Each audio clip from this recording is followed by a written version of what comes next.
और अब बात 2024 के चुनावी जंग की, जिसके लिए जमकर मोर्चाबंदी हो रही है। बीजेपी को हराने की तैयारी कर रहे महागठबंधन ने बेंगलुरु में एक बड़ी बैठक बुलाई है, तो दूसरी तरफ बीजेपी भी एनडीए को मजबूत करने में जुटी हुई है।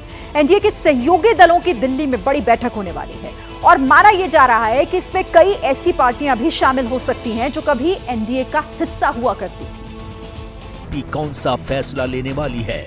ये बैठक बीजेपी की बेचैनी का परिणाम है या कमल छाप पार्टी चुनावी अश्वमेध यज्ञ का घोड़ा छोड़ने वाली है? बीजेपी की पोल स्ट्रेटेजी का पूरा ब्लूप्रिंट अमित शाह के एक ट्वीट से क्लियर हो गया। सुहेल देव भारतीय समाज पार्टी यानी एसपी के अध्यक्ष ओम प्रकाश राजभर और प्रधानमंत्री नरेंद्र मोदी को टैग करते हुए सुबह 9:18 पर किए गए इस ट्वीट का मजमून देखिए।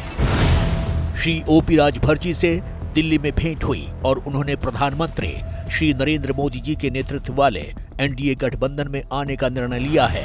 मैं उनका एनडीए परिवार में स्वागत करता हूं। राजभर जी के आने से उत्तर प्रदेश में एनडीए को मजबूती मिलेगी और मोदी जी के नेतृत्व में एनडीए द्वारा गरीबों व वंचितों के कल्याण हेतु किए जा रहे प्रयासों को और बल मिलेगा। पहले अमित शाह का ट्वीट आया और फिर सुहेल देव भारतीय समाज पार्टी का कंफर्मेशन आ गया। देश के प्रधानमंत्री माननीय नरेंद्र मोदी जी को, देश के गृह मंत्री माननीय अमित शाह जी को और भारतीय जनता पार्टी के राष्ट्रीय अध्यक्ष माननीय जेपी नड्डा जी को और उत्तर प्रदेश के मुख्यमंत्री योगी आदित्यनाथ जी को धन्यवाद देता हूं कि आपने मुझे एनडीए में शामिल किया। और देश के गृह मंत्री जी ने जो ट्वीट किया उसमें इस बात का उन्होंने जिक्र किया कि ओम प्रकाश राजभर सुहेल देव भारतीय समाज पार्टी के एनडीए में शामिल होने से उत्तर प्रदेश में बड़ी ताकत मिलेगी। केंद्र की सत्ता का रास्ता उत्तर प्रदेश से निकलता है। ये चुनावी राजनीति का वो मुहावरा है जो बरसों से सियासत का अकाट्य सत्य समझा जाता है। बीजेपी भी इसी को आजमा रही है। भारतीय जनता पार्टी की नीतियों से प्रभावित होकर हमारे साथ आए हैं। राजभर जी की भी अपनी पार्टी है और उस पार्टी का एक वोट बैंक है निश्चित रूप से, और उसके आधार पर हम सब लोग मिलकर अपने प्रदेश की और देश की विकास यात्रा को आगे बढ़ाएंगे। राजभर जी जहां से आए थे वहीं चले गए, एनडीए में थे, आए अखिलेश यादव जी के साथ, फिर वापस चले गए। तो ये कोई नई खबर नहीं। राजभर जी के साथ ये ठिकाना नहीं कि आज की सुबह कहाँ थी, कल की शाम कहाँ होगी। सरकार नहीं बनी तभी से उनका मन नहीं लग रहा था, क्योंकि बगैर सरकार के वो छटपटा रहे थे। तो सारे लोग जानते थे कि 6-7 महीने से वो पार्टी के किसी कार्यक्रम वगैरह में नहीं आ रहे थे। उन्हें अपने मंत्री बन के रहना है तो किसी तरह सरकार में रहना होगा, तो अपने व्यक्तिगत हित के लिए चले गए, तो ये उनका विषय है। लोकसभा की 80 सीटों वाले यूपी के साथ साथ बीजेपी 40 लोकसभा सीटों वाले बिहार पर भी पकड़ बढ़ा रही है। बीजेपी ने इसका सबूत महादलितों में बैठ रखने वाले जीतन राम मांझी की पार्टी हिंदुस्तानी अवाम मोर्चा यानी हमको एनडीए का हिस्सा बनाकर दे दिया और लगे हाथ चिराग पासवान को एनडीए की बैठक का न्योता भेज दिया। एनडीए की इस बैठक को उन्होंने बुलाया है और उसमें लोक जनशक्ति पार्टी रामविलास को एक अहम सहयोगी के तौर पर उसमें आमंत्रित उसमें किया गया है, पर इसमें अंतिम फैसला आज पार्टी की बैठक के बाद ही लिया जाएगा। कल को कोई गठबंधन भी होगा तो गठबंधन अपने सिद्धांतों के आधार पर होगा। 2024 लोकसभा और 25 विधानसभा चुनाव को मद्देनजर रखते हुए होगा, ना कि कोई मंत्री पद पाने की सोच के साथ ही होगा। दावा किया जा रहा है कि 18 जुलाई को जब दिल्ली के अशोका होटल में एनडीए की बैठक होगी, तब उसमें कई ऐसे दलों के नेता भी दिखाई दे सकते हैं जो कभी एनडीए का हिस्सा हुआ करते थे। मुकेश सहनी की विकासशील इंसान पार्टी यानी वीआईपी, सुखबीर सिंह बादल की शिरोमणि अकाली दल और देवेगौड़ा की जनता दल सेक्युलर जैसी पार्टियां 2024 के चुनाव से पहले एक बार फिर एनडीए का दामन थाम सकती हैं। चर्चा तो विपक्षी कुनबे की बैठक से दूर रहे जयंत चौधरी को लेकर भी चल रही है। माना जा रहा है कि आने वाले दिनों में आरएलडी भी एनडीए में शामिल हो सकती है और ओडिशा से बीजेडी भी एनडीए से टूटा रिश्ता जोड़ सकती है। 18 जुलाई को दिल्ली में जो बैठक होगी उसमें बीजेपी अपने सहयोगियों के साथ 2024 लोकसभा चुनाव की तैयारियों पर चर्चा करेगी। साथ ही जातीय समीकरण के हिसाब से अपनी ताकत दिखाने की भी कोशिश करेगी। जाहिर है बीजेपी एनडीए का कुनबा बढ़ाकर 2024 के चुनाव में महागठबंधन को जवाब देने की तैयारी तो कर ही रही है।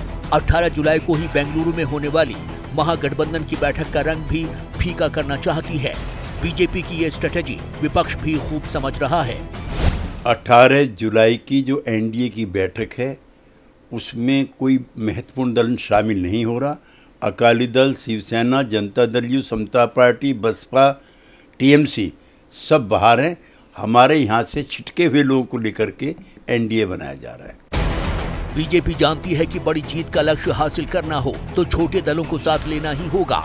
इसकी वजह है पिछले कुछ चुनावों का ट्रेंड, जिसमें उत्तर प्रदेश और बिहार से लेकर महाराष्ट्र तक छोटी राजनीतिक पार्टियों का एवरेज वोट 10% के आसपास रहा है। ये 10% वोट चुनाव में बड़ा उलटफेर कर सकते हैं। इसलिए बीजेपी एक तरफ उत्तर प्रदेश, बिहार, ओडिशा में नए साथी बनाने के मिशन में जुटी है, तो दूसरी तरफ महाराष्ट्र से भी सिग्नल आने लगा है। महाराष्ट्र की बड़ी सियासी ताकत रही एनसीपी का अजीत पवार गुट एनडीए का दामन थाम चुका है। अजीत पवार शुरू से कहते रहे हैं कि वो एनसीपी में विभाजन नहीं चाहते और जो धड़ा उनके साथ है वही असली एनसीपी है।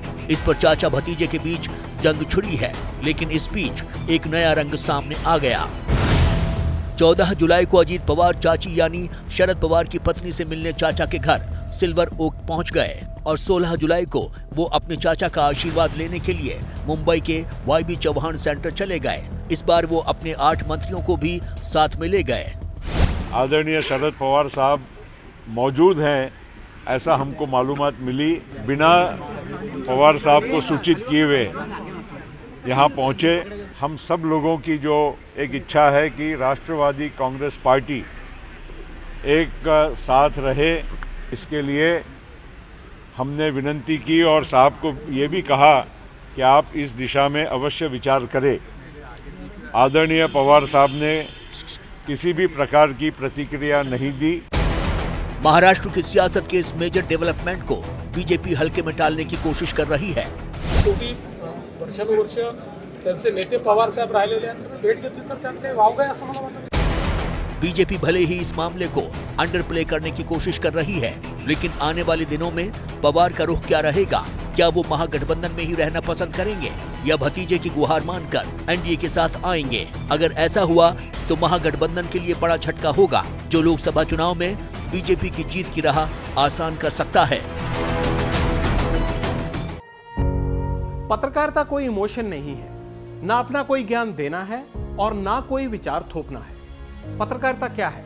पत्रकारिता का मतलब है सही जानकारी इकट्ठा करना और तथ्य बताना। पत्रकारिता आज जितने महत्वपूर्ण दौर में है, शायद पहले नहीं थी। इस दौर से निकलने के लिए सिर्फ सच दिखाने की जरूरत है, वो सच जो आपके हित को आगे रखे। इसलिए अब रात 9 बजे प्राइम टाइम नहीं होगा, ये आपका टाइम है। जगविंदर पटियाल के साथ देखिए पब्लिक इंटरेस्ट 17 जुलाई से सोमवार से शुक्रवार रात 9 बजे सिर्फ एबीपी न्यूज पर। एबीपी न्यूज आपको रखे आगे।